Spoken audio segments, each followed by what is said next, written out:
We finally reached the Champions League last 16, and our reward, Paris Saint-Germain. Welcome back to the Sir Alex Ferguson Aberdeen Challenge here on Super Sammy Plays. In the last episode, we finally broke our curse, advancing from the knockout playoff round and reaching the Champions League last 16 for the first time in this save. And in true Football Manager fashion, our reward was French giants, Paris Saint-Germain. PSG are one of the biggest teams in Europe, but we have beaten them before. The question is, can we do it across two legs for a place in the quarterfinals of the Champions League? Let's get into it and find out. And we're going to be heading straight into the first leg at Pataudry against Paris Saint-Germain. And we started off very nicely in this one. Sato has an effort saved by Pearsman. I'm not entirely sure who he is. Maybe he's a new-gen goalkeeper. Would have expected him to have the Chevalier, but he makes a good save nonetheless. And from the resulting corner, it gets cleared back to Sato. He goes down the line to Diaby for a 1-2. Comes back out to Diaby, and his cross somehow not finished by Meite. Certainly expected the goal to balls there, but Paris Saint-Germain do get it to safety. And then 3 minutes later, they show a little bit of class as Doué spreads it out to the left with Ethan Nwaneri, signed from Arsenal, of course, and the cross finding Doué at the far post, but the goalkeeper making the save to keep the scoreline at 0-0. So we head in at half-time, having 9 shots to their 3, absolutely dominating them in that first half, but unfortunately unable to make the breakthrough, and then you know exactly what's going to happen next, don't you? 71st minute, they're playing it around nice and comfortably. Hakimi spreads it out to the left with Kang-in Lee. He pulls it back into the middle, and Nwaneri, that man that I just mentioned, getting on the score sheet to give them a 1-goal lead. And after a quick VAR check, it was confirmed they have taken the league, and we do end up ruining all those missed chances. And in the 79th minute, PSG go looking for a second. Kang-in Lee plays it into Fede Valverde, who another big signing from Real Madrid. We turn it over with Sato, but he loses it. And then Siddiqui picks it up again. And Vernblad spreads it out to the right with Sato. Sato cuts in on his left foot, shooting at the far post, but narrowly going wide of the post. And PSG hold on to that 1-0 lead and take it back to Paris. So a pretty good performance from us. Unfortunately, obviously losing the game, but we didn't take our chances. But we're certainly still in the tie for the next game. Meanwhile, Milovanovic has made more improvements, apparently, which I find quite funny, considering when you look at him, there's not a single upwards arrow on any of his stats. But he is still worth between 11.5 to 17 mil, so it's certainly an upgrade on what we paid for him. And unfortunately, our other youngster in Andreas Hernandez, the model citizen, is not going to be able to play the next round as he has got a sports hernia and is going to miss the next 5 to 6 weeks, so probably the end of the season. And between the ties against Paris Saint-Germain, we have got a Scottish Cup tie as we go away to Livingston. And in the 31st minute, we go looking for the first goal of the game in this one. As Funk plays it into Hadjak, he's getting a rare start in this one, and his effort saved from the goalkeeper. And then Livingston nearly get one themselves with Barber having his effort blocked. Ansu Fati, though, finding a cross to Meite, who heads home to give us a 1-goal lead. And yeah, I know, I'm just as surprised as you are that Ansu Fati is playing another game. And then Middleton finding Barron and his effort hitting the post, getting cleared from Urena, and we live to fight another day. As Barber heads back in, but it's easily picked up by Vitek, and we go on to win 1-0 and advance to the next round. And in that next round, we are going to be playing either Rangers or Spartans, so either one pretty difficult game or one you would imagine fairly easy one, but we'll see who we face in that one later on. And thankfully, we have got Jimenez back from injury, so he is going to be available to play the second leg against Paris Saint-Germain. So he goes straight into the lineup and starts this game as we go away to the Parc des Princes. And we nearly get off to a great start in this one as Doig spreads it out to the right with Sato. He's crossed into the middle, but Vernblad's shot is blocked by the centre-back and cleared to safety. Then Nwaneri, the man who caused us all the issues in the first game, going close again, hitting the crossbar in the 23rd minute before 21 minutes later. Urena trying to play it out from the back, gets intercepted. Vitinha finding Zaire Emery and his ball over the top to Nwaneri again. And again he misses, leaving us with another chance to get back into it. But in the reverse of the Pataudry game, It is us getting dominated as Paris Saint-Germain have had 11 shots in that first half just to our 2. And it was them that started off the second half better as 3 minutes into it, Gilchrist pulls it into the middle and Doué's effort is blocked and we managed to get it to safety, but the signs are there. As another corner comes in and Kangin Lee finding Willie Pacho, nice little 1-2 and Kangin Lee pulls it back to Wanyeri and he hits the post, so he is getting closer after his third big chance in this game, but we do still live with just a 1-goal deficit. 20 minutes to pull one back. Are we going to be able to do it? All we need to level the tie up. And in the 73rd minute, Willie Pacho keeping it nice and simple at the back as Mendes spreads it out to the right with Desiree Doué. I decided to go attacking and I did that at completely the wrong time as Doué gets in behind, shooting all the way across and giving Paris Saint-Germain another goal and a 2-goal lead in the tie. And then just like when you're waiting for a bus, 2 come at once. But in this case, is going to be another chance for Paris Saint-Germain. They've just gone 1-0 up and then they spread it out to the right with Wanyeri and he gets brought down by Josh Doig, and gives Paris Saint-Germain a penalty and a chance to completely wrap up the tie with Batinia stepping up, sending Charles the wrong way, giving Paris Saint-Germain a 3-goal lead in the tie, and that is that. They're going to be advancing through to the quarterfinals and we are going home, unfortunately. But it was a good effort from the boys. We've received 10 million for playing in that round, which is a nice boost to the finances. And to be honest, I didn't expect to beat PSG. So the fact that we gave them such a good game in the first leg, I was very pleased, and there are certainly signs of progression amongst the team. And unfortunately, Gibbs White has dropped his concerns. The same cannot be said for Martin Wernblad, who's still not happy with his game time.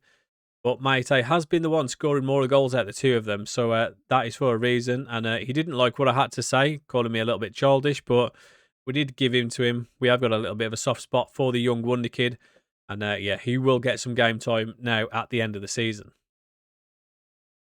And he's going to get some in this one as we go, well, we don't know, we go at home to Motherwell. They come to Pataudry.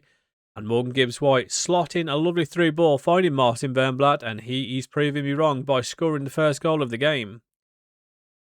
And then in the 74th minute, this is as close as it came in the second half. Very few chances, and Levi's header is cleared out for a corner, but we go on to win the game 1-0, and yeah, pretty poor game that one to watch. But with that win, we have now guaranteed qualification for the Champions League again for next season, which means we have got our budget set. And unfortunately, it is going to be low again as we've got just the 2.7 million to spend. 93k in wages is quite nice, but 2.7 million really doesn't give us an option to go out and buy a big player. So again, we're going to be relying on player sales and potentially more free transfers. They have certainly been pretty good to us so far, so can we maybe do it again for the summer?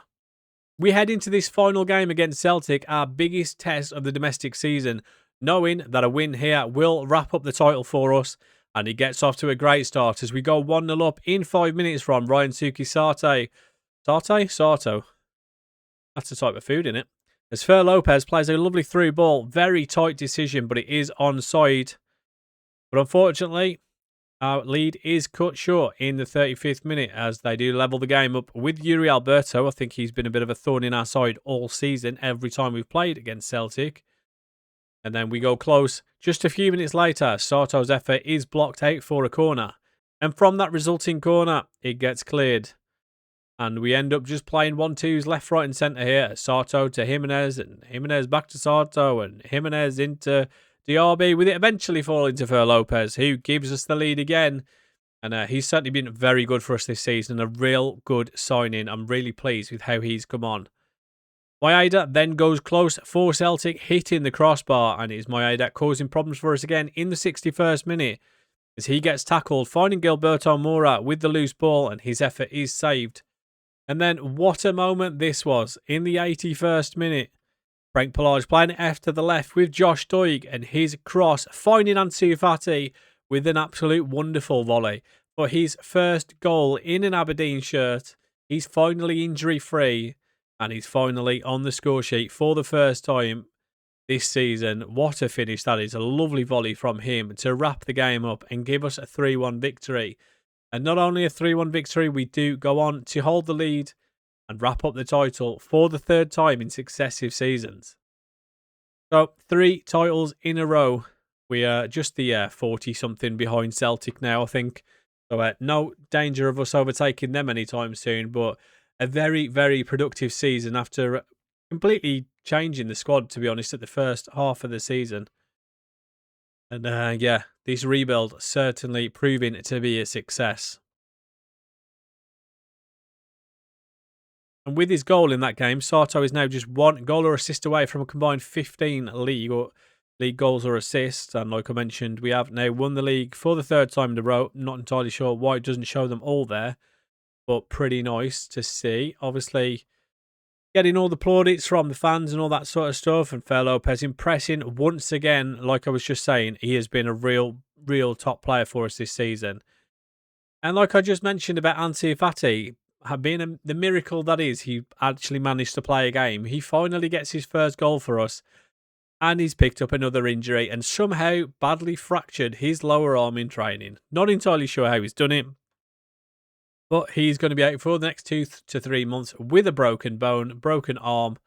And yeah, that is his season's done. So I just wanted to check. And yeah, it was his first goal, by the way. He's got 1 goal and 3 assists in the 16 matches, 7 starts and 9 sub appearances. So bit of a shame to pick the injury up when he did.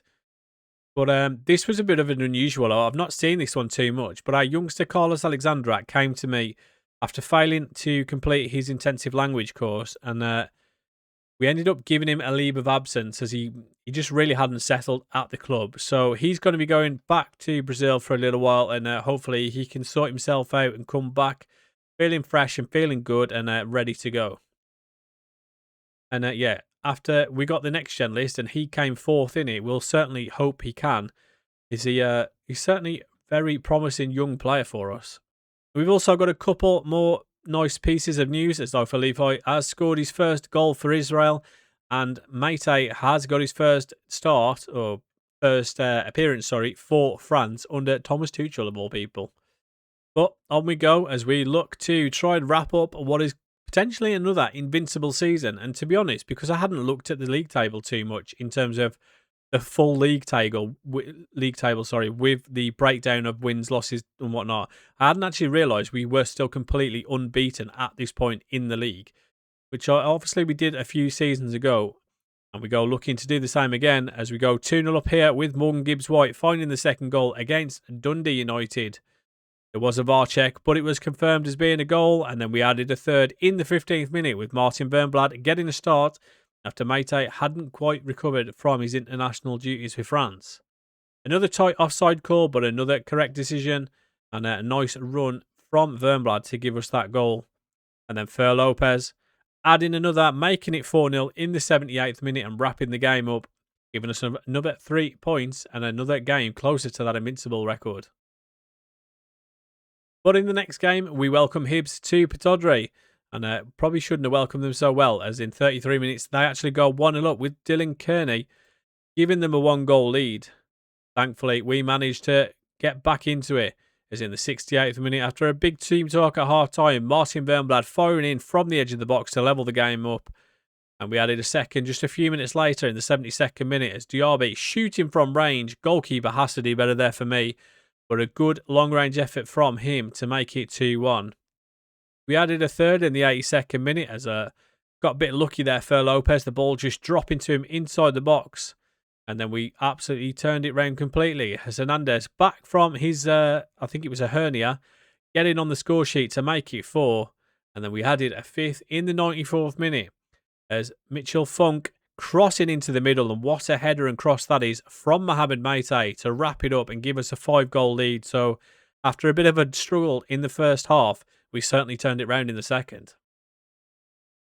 And with that header, Meite is now just 1 goal away from his 15th league goal of the season.